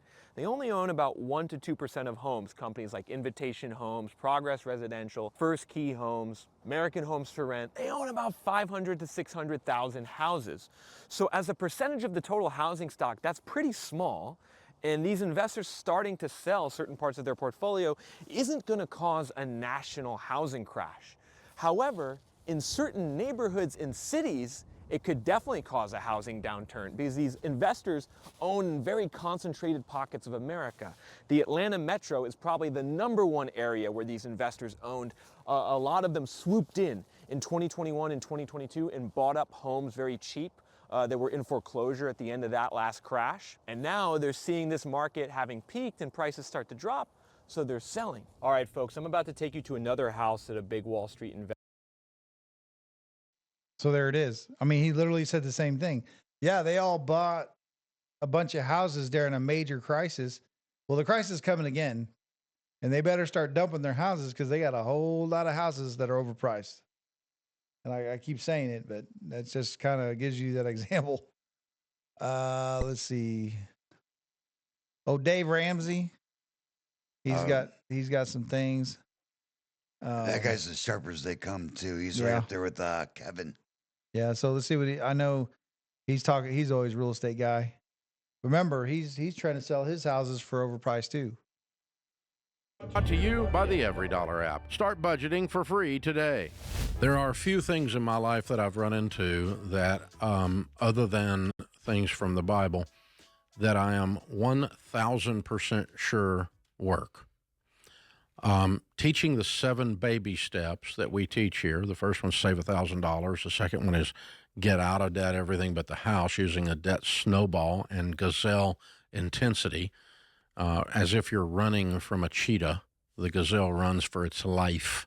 That's the intensity you use to get out of debt. You sell so much stuff the kids think they're next. You don't see the inside of a restaurant unless you're working there, and you're not going on vacation because you're a broke person in debt, and you are ears laid back running headlong straight into this, getting rid of it, baby. And we're going to leave it all on the field. That's baby step number 2. And then you go on to building an emergency fund, retirement plan, kids' college, pay off the house, and become very wealthy. Those are the 7 baby steps. And in essence. And you can find those everywhere. And the Total Money Makeover book is where we outline them. We've sold 12 million copies of that. 10 million people have been through Financial Peace University, where we teach those baby.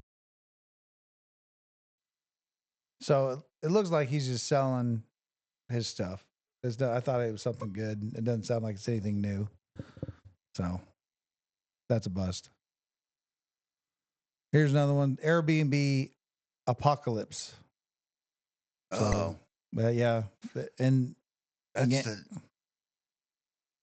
that's been the relief of the century, though. I mean, you can have families and stuff like that together and meeting up with, 2 or 3 families and 3-4 bedrooms. But I mean, that's a great thing right now, that Airbnb, because hotel rooms. I mean, imagine getting 3 hotel rooms at $120 a night. Yeah. Versus for 3 Well, days. or a weekend. they caught a perfect time frame because Airbnb went super popular. Super they're popular. fantastic. Well, because what did COVID do? It shut all public. They tried to shut everything down, including hotels. I didn't think of it like that. That's yeah. awesome. So people were like, well, just think of that. They tried, but then it became essential, right? But at the end of the day, are you going to go to a public hotel? Are you going to do an Airbnb where you feel like there's not a lot of people? It's still kind of cheaper than the hotels. So Airbnb grew massively during this time frame. So what's happening now? I don't see why Airbnbs would be having a hard time right now. And like I said, I haven't seen this. I just kind of saw the title. I thought, hey, let's check this out, see what it says. Maybe it's because Airbnb means vacation time, a trip. Yeah, people are getting scared, You so gotta they're have not money going to even to go. Well, a lot of times it's business. People have to go on business trips, and a lot of times they would do Airbnb. So maybe they're just saying because the fear of it, people aren't going to spend wildly anymore. They're not going to just run down to Kansas City. They're not going to run down to wherever. So let's see what they say. The rental market is on the verge of total collapse. What happens next will send shockwaves through the entire housing market. Over 2 million Airbnb and VRBO properties are about to flood the housing market simultaneously, creating the single biggest inventory surge in real estate history. I don't make these claims lightly. The data we're about to share with you has been meticulously gathered from multiple industry sources, property management systems, and financial institutions, and the picture it paints is undeniable. If you've been waiting on the sidelines for the right time to buy, or if you're an investor trying to protect what you've built, what we're about to show you could fundamentally change your investment strategy for the next decade. We've never seen anything like what's unfolding right now. Let me be absolutely clear. This is not speculation. These are the cold, hard numbers that the real estate industry and major short-term rental platforms don't want you to see. The short-term rental market is facing a perfect storm of 5 critical factors, all converging at once. First, occupancy rates have plummeted across the board. According to AirDNA's latest market report, the national average occupancy rate for short-term rentals has fallen to just 48.3%, down from 61.7% in 2022. In popular markets like Phoenix, Miami, and Nashville, the decline is even more severe, with occupancy rates dropping below 40%. Second, operational costs have skyrocketed. Property insurance for short-term rentals has increased by an average of 34.2% nationally since 2023. Many investors are seeing increases of 150% or more, if they can get coverage at all. Maintenance costs, cleaning services, and property management fees have all seen double-digit increases. Third, new local regulations are crushing profit margins. In the past 18 months alone, 342 cities and counties have implemented new restrictions on short-term rentals. These range from outright bans to strict occupancy limits, mandatory safety upgrades, and special tax designations. Fourth, we're seeing unprecedented market saturation. The total number of active listings on Airbnb and VRBO has increased by 23.8% year over year, even as demand has decreased by 12.4%. Simple economics tell us what happens next: lower prices and margin compression. Fifth, and this is the critical factor most analysts are missing, The financing structures underpinning much of this market are starting to unravel. To understand the magnitude of what's coming, you need to understand how many of these properties were financed. During the pandemic-era real estate boom of 2020 to 2022, interest rates were at historic lows. The average 30-year fixed mortgage bottomed out at 2.65% in January 2021. This created a gold rush mentality among investors looking to capitalize on the growing short-term rental market. According to data from the National Association of Realtors, approximately 28% of all homes purchased in 2021 were bought by investors, the highest percentage ever recorded. Of those investor purchases, our analysis indicates that roughly 37% were intended for use as short-term rentals. But here's where it gets interesting. Many of these investors used creative financing structures to acquire multiple properties rapidly. The most common strategies included cash-out refinances on existing properties to fund down payments on new acquisitions, cross-collateralization of multiple properties, interest-only loans with balloon payments, private lending with 3 to 5 year terms, and home equity lines of credit used for down payment. The problem? Many of these financing arrangements are coming due for renewal or refinancing right now. In an environment where interest rates have more than doubled and property values and vacation markets are declining. Our analysis of loan data from leading mortgage services shows that approximately $318 billion in loans connected to short-term rental properties will either adjust rates or require refinancing between now and the end of 2025. With current rates sitting at 6.7% for prime borrowers, many investors are facing monthly payment increases of $1,200 to $2,800 per property. Let's look at a concrete example using real numbers from a typical short-term rental property in Scottsdale, Arizona. Purchase price 2021, $650,000. Down payment $130,000 or 20%. Loan amount $520,000. Original interest rate 3.25%, 30-year fixed. Original monthly payment $2,262. Annual revenue 2021, $92,000. Average occupancy 67%. Operating expenses $32,000. Net operating income $60,000. Cash flow $32,824 annually, or $2,735 monthly. This looked like a fantastic investment in 2021. A 25% cash-on-cash return is exceptional by any standard. Looking at the same property today, current value $595,000, down 8.5%. Annual revenue $71,000, down 22.8%. Average occupancy 43%, down 35.8%. Operating expenses $41,000 plus 28.1%. Net operating income $30,000, down 50%. Cash flow $2,856 annually. That's $238 monthly. That's a 90% reduction in cash flow. And this is assuming the investor still has their original 3.25% mortgage. For investors who used adjustable rate financing or who need to refinance, the picture is much worse. If the investor needs to refinance at today's rates of 6.7%, their monthly mortgage payment jumps to $3,358, putting them underwater by $820 every month, or nearly $10,000 a year. Our analysis of short-term rental markets nationwide shows that 73% of properties purchased between 2020 and 2022 would operate at a loss if refinanced at current rates. Please take 2 seconds to help me out and hit the like and subscribe if you find this video interesting so far. Each like and subscribe helps support this channel and keeps us motivated to keep making you great content. Thank you. Now, let's go. So there it is, right? There it is. There it is. I mean, those investors had the cash and the credit to buy those houses up in 2021. I would have done the same thing. I was even going to use my VA home loan, which I've not used, to buy a property and turn it into a rental.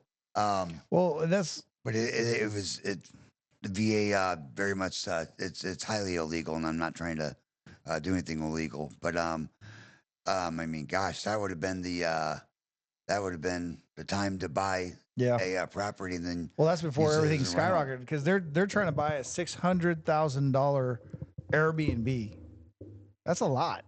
That's 2021 was war was a mess. So you they're know? trying to sell that property probably for 800, 900 right now, and We they're not going to get it. That's what I'm saying. Like, yeah, they're sweating. There's a lot of people sweating right now. There wasn't even in 2021 in January was between Biden and Trump switching out office, and if you remember right, looking back, Donald Trump, there wasn't even moving trucks outside of the White House at that point.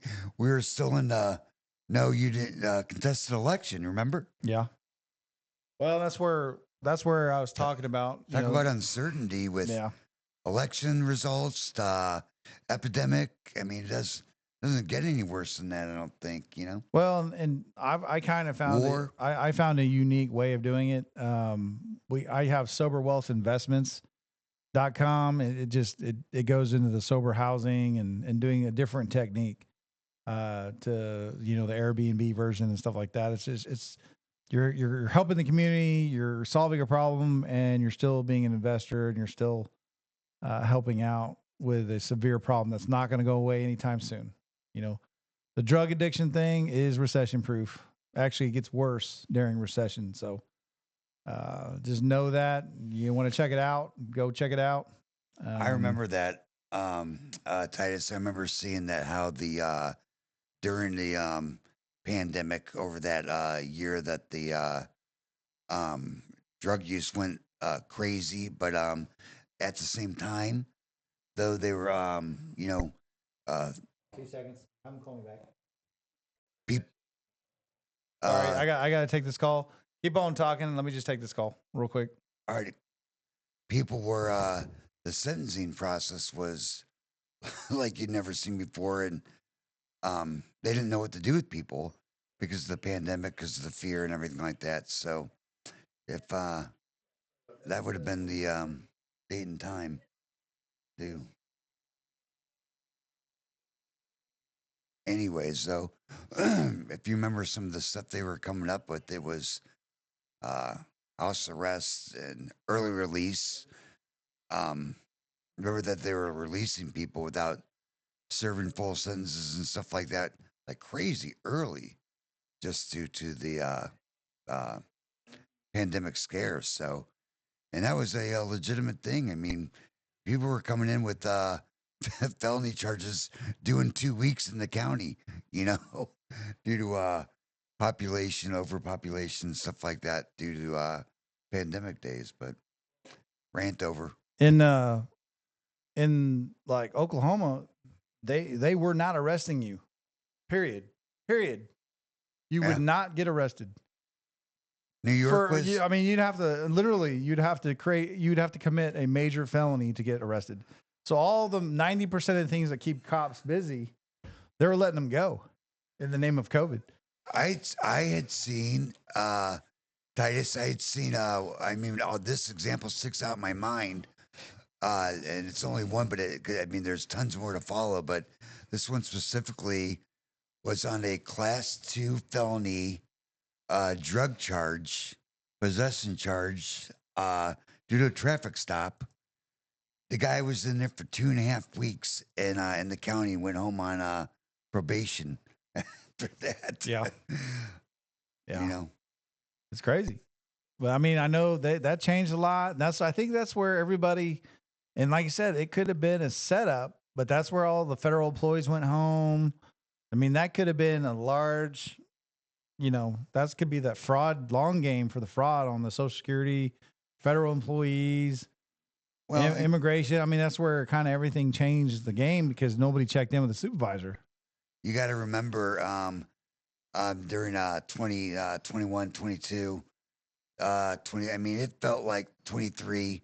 It felt like the U.S. government was being run by a high school girls volleyball coach. Yeah. Yeah. It was just that crazy to me. But evictions. You wouldn't get evicted. So they're not going to jail and you can't get evicted. That won't cause problems. That's where the trash just kind of starts building up in general. And I'm just very curious of how people were still. Maybe you can answer this, Titus. People were still expected to pay their note, but you couldn't be evicted. Yeah, notice that was the But- thing on the landlord side. Landlord there was versus no renter. you get a you don't have to pay your mortgage, you don't have to like a freeze on the financial side, but by God for the renter, they don't have to pay their like how you just go, well, the renters don't have to pay anything, but the landlords continue to have to make their payment.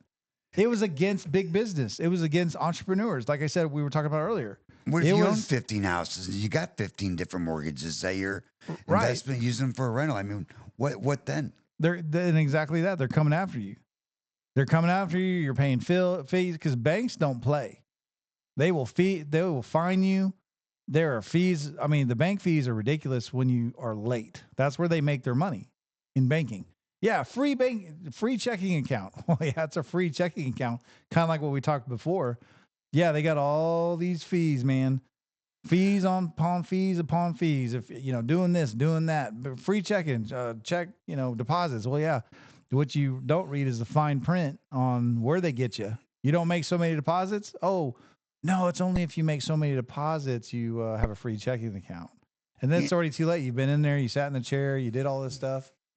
Titus, I needed a little extra money one month, and it was during the pandemic, and I didn't read the fine print, but I got the monopoly that we were talking about earlier, this power company and stuff, and they said to make a payment arrangement.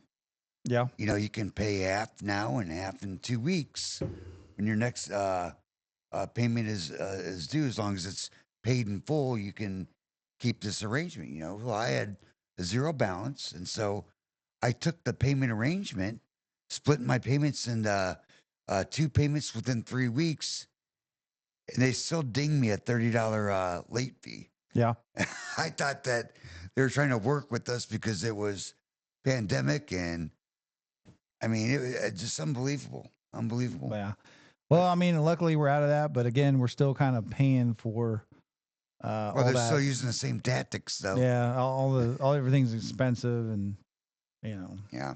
But no, I was just showing this was this is before then, because really sober wealth investments or the sober housing has been around forever, but a lot of people don't know what it is. But the sober wealth investments, man, it's pretty much it's courses on how to do kind of right like the roommate thing with housing, but with the intention of keeping individuals sober, accountability, drug tests. It's a lot more difficult than just renting a house or an Airbnb. Oh God. It would probably equal to Airbnb because you gotta furnish it. You gotta have a handle on it. But at the end of the day, it's very rewarding because you do actually help the community. You help a lot of things going on. But this pretty much is the number one investment strategy I use. Like I said, you help the communities, and it's federally protected. So like when they're going in, like you said, you heard about the Airbnbs being like discriminated against, and they're cutting them out and stuff like that. It's a protection. Sober house community is a protected. Hold on a second. I'm not sure what that is. I will say I worked in that for about a year, about 15 months, and it has to be starting up though. That is a 60-hour-a-week job. Yeah. I mean it is until you can work out all the kinks, and it's like a restaurant. Yeah. You never go to a new restaurant the first 2 weeks that they've opened till they've been open for 2 weeks. Give them time to work out the kinks, Yeah. the miscalculations. Well, and the thing that it's differ from Airbnb or your regular rental is the sober living setup. You're paying $500-$600 per person, but you may have 18 to 10 people in that house, which just sounds like a lot, but it's not. It's only like 3 to 2 beds of room. So but what about a remodel of a garage? See, now all of a sudden, holy smokes, like, you can make $45,000 to $6,000 to $7,000 a month in one single house that you can only charge for maybe $1,000 a month. Now there is a difference because there's a lot more manual control that you have. You can't go autopilot. On the whole residual income kind of thing. Like you have to put the time in. But again, it's very, very. I mean, you have two of those houses. You're talking $10,000 a month. And I'm gonna just throw this in there on top, but not even dealing with the financial side, which is part of the 60 hours, is collecting that and stuff like that. But you got to stay every one until you establish. I mean, when you do get it's always it bumpy. changes over. Yeah, you got to have a manager. But that's what that Sober Wealth Investments talks about. It's frame by frame, video course by video course on how to do every single part of it. How to do It's it. very tough. It's very tough to stay on top of. You got the more out, and then you got 8 to 12 guys. And at first, you got to look at it like everybody's trying to scam you, because 80% of them are lying to you. Well, and that's just the mentality coming in their first 30 days when they're Exactly. coming off drugs, and it is bumpy coming in. But once you establish a good community, it can be very fruitful. So, and it could take a couple of years to do that. yeah. Well, no, it does. It takes a while, but like I said, once you get going, you should check it out. Sober Wealth Investments, kind of sponsoring. So we appreciate That's you. Awesome concept, and it takes a special heart and a special kind of person for that, Titus. And I mean, you've got to be a caring person wanting to help, and others that don't want to help themselves. Yeah. So my hat's off to anybody working in that industry or involved in that type of program. So Yeah. Well, we're kind of coming to a close. I appreciate you. Got anything to say? well, it's Monday, I know, and I hope everybody pray for everybody a good week. God bless. Thank you for watching either live or sometime this afternoon. Very much appreciated. Thank you for your support, and please like and subscribe. Helps us out very much. So Thanks thank for you. follow us. Thank you guys. Signing off.